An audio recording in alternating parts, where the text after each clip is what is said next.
একসময় এমন একটি দেশে যেখানে আকাশ পাহাড়কে চুম্বন করেছিল এবং নদীগুলি তৃণভূমিতে লুলাবি গাইত, সেখানে এলডোরিয়া রাজ্য ছিল। এলডোরিয়া ছিল মন্ত্রমুগ্ধের রাজ্য, যেখানে ফুল ফুটেছিল কল্পনাতীত প্রতিটি রঙে এবং বাতাস ছিল স্বপ্নের মিষ্টি সুবাসে।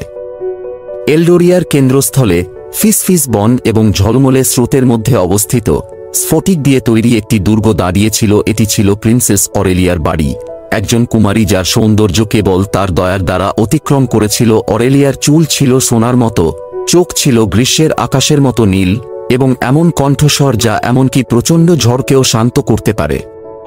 একদিন অরেলিয়া যখন প্রাসাদের বাগানে ঘুরে বেড়াচ্ছিল, তখন সে একটি ভাঙা ডানা সহ একটি ছোট পাখির সাথে হোঁচট খেয়েছিল। বিনা দ্বিধায় তিনি সূক্ষ্ম প্রাণীটিকে স্কুপ করলেন এবং এটিকে তার হাতে জড়িয়ে ধরলেন। তিনি এটিকে তার চেম্বারে নিয়ে এসেছিলেন, যেখানে তিনি সাবধানে এটির ডানা বাঁধতেন এবং প্রতি রাতে এটিতে গান করেন।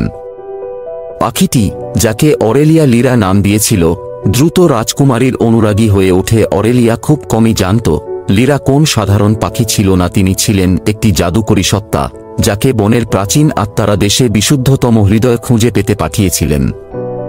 দিনগুলি সপ্তাহে পরিণত হওয়ার সাথে সাথে লিরার ডানা সুস্থ হয়ে ওঠে এবং সে অরেলিয়ার কাছে তার আসল পরিচয় প্রকাশ করে।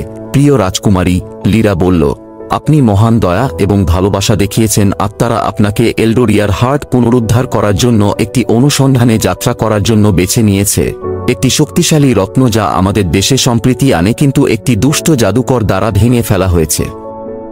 মনে মনে সাহস নিয়ে অরেলিয়া রাজি হয়ে গেল। লিরা একটি দুর্দান্ত ফিনিক্সে রূপান্তরিত হয়েছিল এবং তারা একসাথে রাজ্য জুড়ে কুয়াশায় ঢাকা উপত্যকা এবং তুষার মুকুটযুক্ত পর্বতমালার মধ্য দিয়ে উড়েছিল। তাদের যাত্রা তাদের ইকোস গুহায় নিয়ে যায়, যেখানে এলডোরিয়ার হার্টের অংশগুলি লুকিয়েছিল। গুহার অভ্যন্তরে ছায়া দেয়ালে নাচছিল এবং প্রাচীন জাদুর ফিসফিস বাতাসে ভরেছিল। অরেলিয়া এবং লিরা অনেক পরীক্ষার মুখোমুখি হয়েছিল। ধাঁধা যা মনকে দুমড়ে মুচড়ে দেয়, বিভ্রম যা হৃদয়কে মেঘ করে দেয় এবং অভিভাবকরা ভয়ের মূল থেকে তৈরি করে। তবুও অরেলিয়ার আত্মা কখনই বিচলিত হয়নি। তার উদারতা এবং সাহসিকতা আলোর মতো জ্বলছিল, অন্ধকারের মধ্য দিয়ে তাদের পথ দেখায়। অবশেষে তারা সেই চেম্বারে পৌঁছেছিল যেখানে শাড়িগুলি ছড়িয়ে ছিটিয়েছিল। অরেলিয়া তাদের জড়ো করার সাথে সাথে গুহাটি কেঁপে উঠল এবং জাদুকর আবির্ভূত হলেন।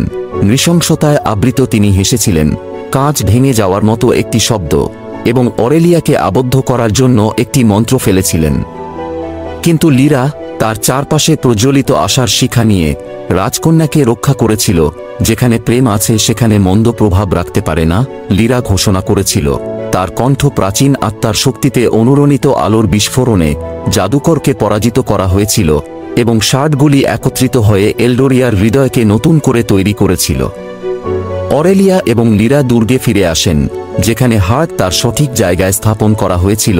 এলডোরিয়াকে একটি উজ্জ্বল আভায় স্নান করে জমির উন্নতি হয়েছিল এবং শান্তি পুনরুদ্ধার করা হয়েছিল। রাজকুমারী অরেলিয়া জ্ঞান এবং সহানুভূতির সাথে শাসন করেছিলেন। তার সাহসিকতা এবং দয়ার গল্প প্রজন্মের মধ্য দিয়ে চলে গেছে এবং তাই এলডোরিয়া রাজ্যে, যেখানে প্রতিটি হাওয়ায় জাদু নাচছিল এবং দয়া সর্বোচ্চ রাজত্ব করেছিল, তারা সকলেই সুখের সাথে বসবাস করেছিল।